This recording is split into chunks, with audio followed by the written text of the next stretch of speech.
작년 12월 3일 날 대통령께서는 피를 토하는 심정으로 반국가 세력을 척결하기 위해서 비상계엄을 선포하셨고 12월 14일 날 국회에서 부당하게 탄핵소추 의결을 했죠. 우리 목사님께서 전국을 다니시면서 국민들을 계몽했고 탄핵소추의 부당함을 말씀하셨고 많은 국민들을 깨우치셔서 정말로 저희는 헌법재판소에서 4대4 기각이 될 줄 알았었는데 정말 모든 국민들을 배신한 그런 결정이 바로 4월 4일이었는데 오늘 이렇게 이 자리에 많은 부산 시민들이 참석하신 이유는 헌법재판소 결정을 동의할 수 없다, 승복할 수 없다라는 의로운 분노를 표출하시기 위해서 이 자리에 모이셨다고 봅니다. 목사님께서 천만 서명을 강조하시는 가장 중요한 이유는 천만 서명이 천만 저항이 되어야 될 것이다. 그런 의미로 천만 저항을 통해서 무너져 내리는 대한민국을 바로 세워야 될 것이다. 거기에 중점을 두고 계시는 것이죠. 제가 오늘은 여러분께 이번 그 헌법재판소 결정이 왜 휴지인가 그 이유를 제가 간략하게 설명을 드리도록 하겠습니다. 다음으로 좀 보여주시죠. 제가 그 주어진 시간이 제한적이라고 보기 때문에 가능한 빠른 속도로 좀 말씀을 드리도록 하겠습니다. 근본 헌법재판소 탄핵 인용 결정은 정의를 깡그리 무시한 파렴치한 것으로 판결이라기보다는 휴지에 불과하다. 휴지인 이유를 제가 말씀을 드리고자 하는 것이에요. 다음이요. 첫 번째로 헌법재판소는 본인들이 대통령인 양 대통령의 지위를 대신해서 대통령의 지위를 박탈한 것인데 그 다음 보여주세요. 헌재는 뭐라고 말하고 있냐면요, 대통령의 계엄 선포는 고도의 정치적 결단을 요하는 행위를 하더라도 그 위헌 및 법률 위반을 판단할 수 있다. 이렇게 결정문에 나와 있어요. 다시 보면 고도의 정치적 결단이라 하더라도 위헌 위법 여부를 판단할 수 있다. 이렇게 이제 전개를 하고 있는데 이 문장이 왜 잘못된 것이냐. 다음을 좀 보여주세요. 원래 어떻게 해야 옳으냐. 첫째 줄에 비상계엄의 선포는 고도의 정치적 결단에 해당하므로 비상계엄의 위헌 여부에 대한 사법적 심사가 자제되어야 하나. 고도의 정치적 행위이기 때문에 사법심사가 자제되어 옳다. 그러나 비상계엄의 위헌 위법 여부의 판단이 모두 면제되는 것은 아닐 것이다. 이렇게 논증을 해야 옳은 것인데 비상계엄이 고도의 정치적 결단이라 하더라도 위헌 여부를 심사할 수 있다라는 단순 논리를 폈다고 하는 것은요, 헌법재판소가 그 결정이 신중하지 못했다는 걸 알 수가 있는 것이죠. 전체 국민이 뽑은 대한민국 최고의 민주적 정당성을 지닌 대통령을 임명을 받은 9명의 재판관에 의해서 난도질 당한 것이기 때문에 우리는 승복하기가 어려운 것이다. 그 논리 전개부터 잘못된 것이다. 이렇게 볼 수밖에 없는 것입니다. 다음이요. 그 다음에 그 계엄에 대해서 이런 말을 이제 헌재가 하고 있는 것이에요. 둘째 줄에 보시면 행정 및 사법 기능의 수행이 현저히 곤란한 상황이 현실적으로 발생이 된다. 이 현실적이라는 단어에 여러분이 주목을 하시면 좋겠어요. 그러니까 지금의 상황에 있어서 이 곤란한 상황이 현실적으로 발생해야 되는데 현실적으로 발생하지 않았다라고 하면서 드는 예를 보겠습니다. 다음이요. 2025년도 예산안에 대해서 헌재는 이런 얼토당토한 말을 하고 있어요. 2025년도 예산안은 셋째 줄에 국회 예결 특위의 의결이 있었을 뿐 본회의에 의결이 있었던 것은 아니다. 우리가 예산안에 대해서 예산 농단을 했기 때문에 대통령이 여러 가지 어려움을 표시하셨는데 이 헌법재판소는 뭐라 그러느냐. 아직 2025년도 예산이 본회의를 통과하지 않지 않았느냐. 따라서 현실적으로 위험이 발생하지 않았다라는 이런 논리를 펴고 있는 것입니다. 여러분 이해가 되십니까? 아니 지금 민주당이 절대 다수를 취하고 있고 그 다음에 예결위를 통과했으면 당연히 본회의는 형식적 절차에 불과한 거 아니겠습니까? 그럼에도 불구하고 헌법재판소는 아직 본회의 의결이 있었던 것이 아니기 때문에 대한민국의 이 비상사태가 현실적으로 발생하지 않았다라는 상식적으로 이해가 안 되는 논리를 펴고 있는 것입니다. 그래서 우리는 이 분노를 감출 수가 없는 것입니다. 다음이요. 일사부재의 원칙도 위반하지 않았다 그랬는데 뭐 단순하게 이렇게 얘기를 하는 것이죠. 첫 번째 12월 7일 날 대통령의 탄핵 소추안이 부결됐는데 그 다음 14일 날 통과가 됐거든요. 국회에서. 그랬을 경우에는 회계를 달리했기 때문에 일사부재에 어긋나지 않는다 이렇게 얘기를 하고 있는데요. 이것은 대학교 2학년 정도의 학생이 이해하는 일사부재가 되는 것이에요. 그 정도 얘기는 누구나 다 할 수 있는 것입니다. 그러면 다음을 좀 보겠습니다. 이 문제는 어떻게 배워오느냐? 이거는 보통 일사부재가 되려면요, 일반 의안에 관한 것은 저 논리가 맞아요. 이번 회기 때 부결됐기 때문에 이번 회기에서는 안 된다, 다음 회기로 넘겨야 된다, 그 논리가 일사부재의인데, 여러분도 예컨대 여러분 단체에서 일사부재를 많이 적용을 하셨을 것으로 보는 것이에요. 그런데 이 안은요, 단순한 의안이 아니라 대통령에 대한 파면 징계를 요구했는데 12월 7일 날 국회에서 부결됐습니다.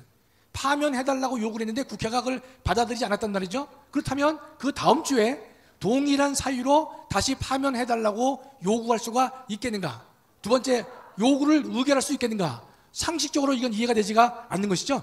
여러분이나 제가 어느 단체나 조직에서 지난 12월 7일 날 탄핵이 파면해달라고 해서 징계위원회가 열렸어요. 근데 징계위원회가 파면 사유에 해당하지 않는다라고 해서 기각을 내렸으면 더 이상은 파면 청구를 해서는 안 된다 이 뜻입니다.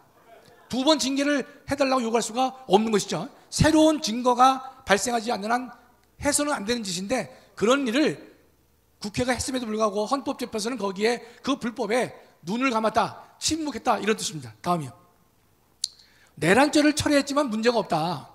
여러분, 이게 참 가슴을 치고 우리가 이 참담한 심정이 알 수가 없는 것인데, 탄핵소추 의결할 때 80%를 내란죄 혐의로 했던 것이에요. 그랬는데 헌재에다가 심판 청구할 때 내란죄를 철회했다면 소추 의결과 심판 청구에는 동일성이 없다라고 보는 것입니다. 따라서 세 줄 보시면 다시 국회로 돌려보내 재의결을 받게 해야 되는 것입니다. 만일에 그렇게 안 한다면 동일성이 없기 때문에 각하를 결정해야 됩니다. 심판 대상이 안 된다라고 봐야 되는데, 이 헌재는 막무가내로 전혀 문제가 없다, 이런 식으로 이제 가고 있는 것이죠. 그 다음에 국회로 다시 보냈을 경우에 다른 결정이 나왔을 것이냐? 아니라는 것이에요. 다른 결정이 나온다고 해서는 가정적인 그 가정에 불과하기 때문에 받아들일 수가 없다. 그래서 법치에 대한 사망 선고를 했다고 말씀드린 것인데, 조금 자세히 보겠습니다. 다음이요. 이 헌재가 어떤 이야기를 하고 있냐면요, 여러분 참 재미난 논리를 말하고 있어요. 첫째 줄 읽어보겠습니다. 내란죄 등 형법 위반 행위로 구성하였던 것을 심판 청구 이후에 헌법 위반 행위로 포섭했다. 그럼 보통 듣기 어려운 얘기죠. 쉽게 말해서 내란죄를 제외해서 비판을 가하니까 내란죄가 제외된 것이 아니라 헌법 위반 여부에 그 내용이 녹여 들어가 있기 때문에 헌법 위반만 따져도 된다라는 이야기를 하고 있는 것이죠. 다음이요. 그러나 여러분, 내란과 비상계엄의 위헌 여부의 문제는 전혀 다른 문제입니다. 여러분 그걸 잘 기억했으면 좋겠어요. 둘째 보면 내란은 뭐냐? 형법상 내란은 국헌문란과 폭동이 있어야 되는데 그게 내란죄거든요. 만일에 여러분 비상계엄이 절차상 내용상 하자가 있었다고 한다면요, 그거는 그거 써있죠. 제가 셋째 줄에 직권남용에 불과합니다. 전혀 다른 것입니다. 대통령이 비상계엄을 선포했는데 그 비상계엄 선포 행위가 국헌문란을 목적으로 했고 폭동을 일으켰다라고 한다면 그것은 내란죄 성립 가능성이 존재합니다. 그러나 대통령의 비상계엄 선포가 국헌문란의 목적이 없었다라고 한다면 내란죄는 성립하지 않죠. 성립한다면 백보 양보하더라도 직권남용밖에 되지 않는 그런 사안인데, 헌법재판소는 거짓으로 내란 문제를 철회했지만 내란 문제가 헌법 위반 여부에 포섭되어 있다라고 거짓을 말하고 있는 것이에요. 그 거짓을 어떻게 할 수 있느냐? 헌법재판소는 5가지 쟁점에 대해서 위헌 여부를 판단했어요.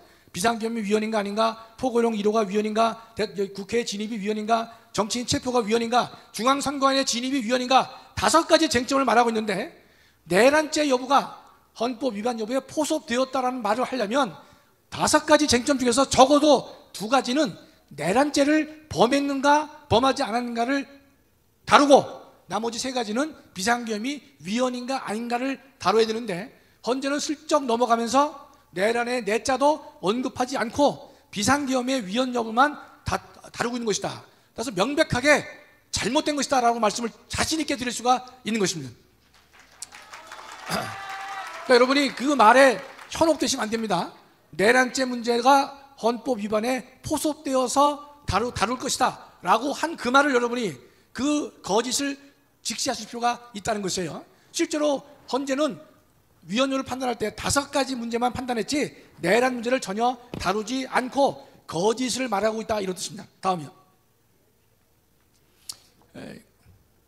그 다음에 다시 국회로 돌려보내게 되면 다른 결론이 나왔을 것이다라는 우리의 주장에 대해서 그거는 일종의 셋째 줄에 가정에 불과하다, 가정적 주장에 불과하다 이렇게 우리를 얘기하고 우리에 대해서 비난을 하고 있는 것이죠. 다음이요.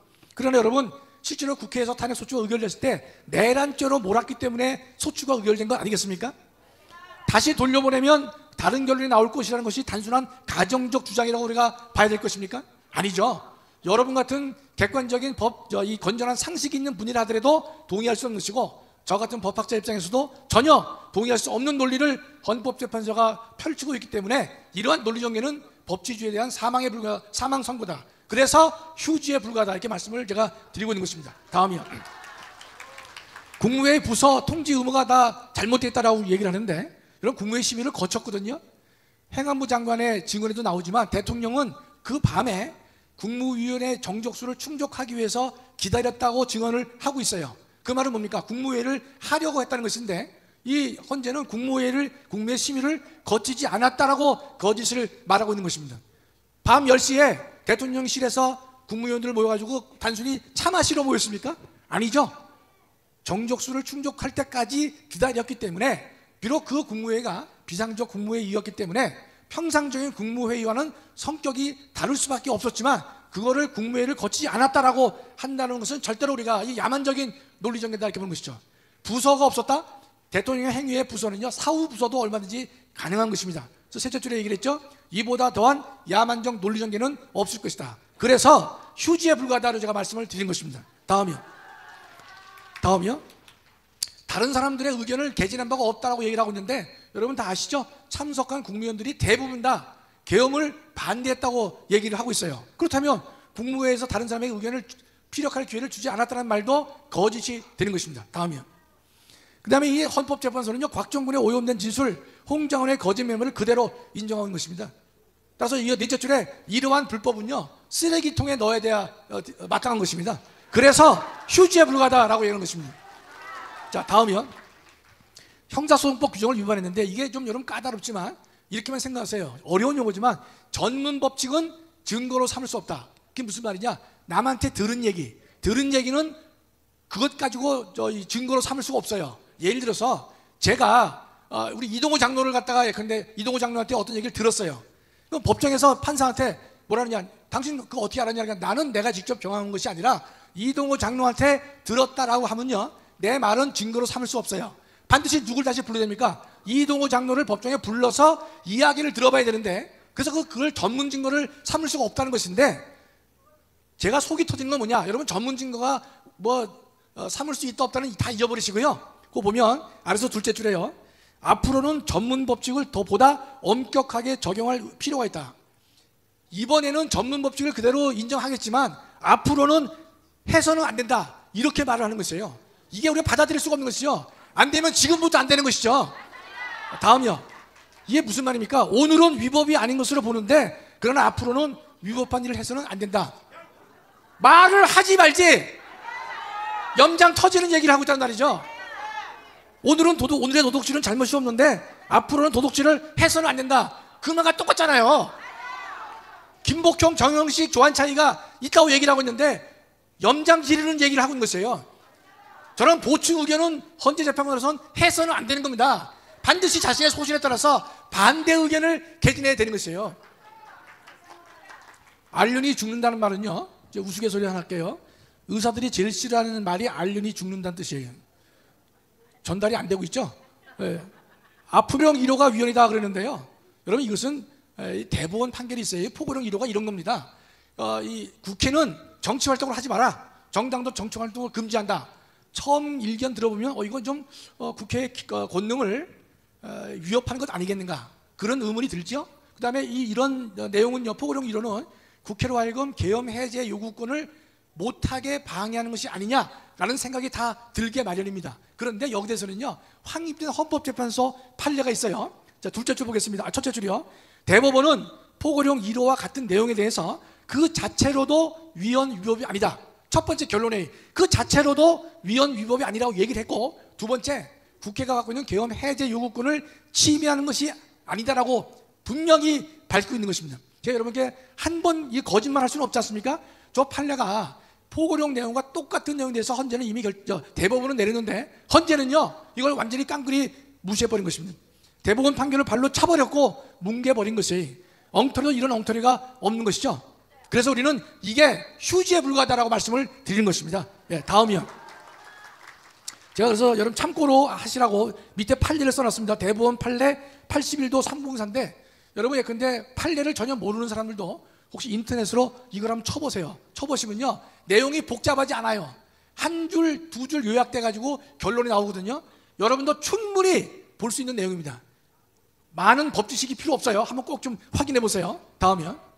부정선거 의혹에 대해서 대통령은 이번에 부정선거 의혹을 밝히기 위해서 계엄을 선포했다고 보는 것이 우리가 합리적이죠. 그렇기 때문에 국회에 들어간 병력보다 중앙선거원에 투입된 계엄군이 더 숫자가 많았단 말이죠. 그렇죠?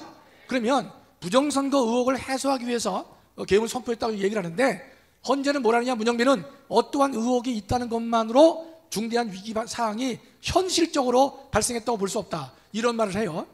전혀 잘못된 것은 아니지만 그러나 대통령이 계엄까지 선포하면서 국회보다 더 많은 계엄군을 중앙선거원에 투입했다고 하는 것은요 상당 부분 커다란 의혹이 있다고 하는 의심을 갖고 있는 거 아니겠습니까? 그렇겠죠? 부정선거의 개연성이 높기 때문에 한번 살펴보겠다는 의미가 되는 것이에요. 만일에 마지막 줄에 거짓이 분명하다면 뭔 놈은 이미 법적으로 처벌을 했겠죠.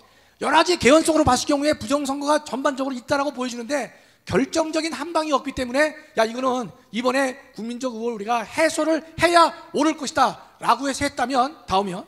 그러면 대통령이 뭘 주장했냐면요 투표지 숫자와 투표자 명부 숫자를 한번 비교해보자라고 신청을 했는데 단칼에 헌재가 거절했습니다. 이거는 전문가들 얘기 들어보니까요 한 2, 3일만 소요되면 되는 것이고 비용도 수십억밖에 안 드는 내용이라고 하는 거예요. 근데 이거 갖다가 이번에 못하면 언제 해봅니까? 해볼 수가 없잖아요.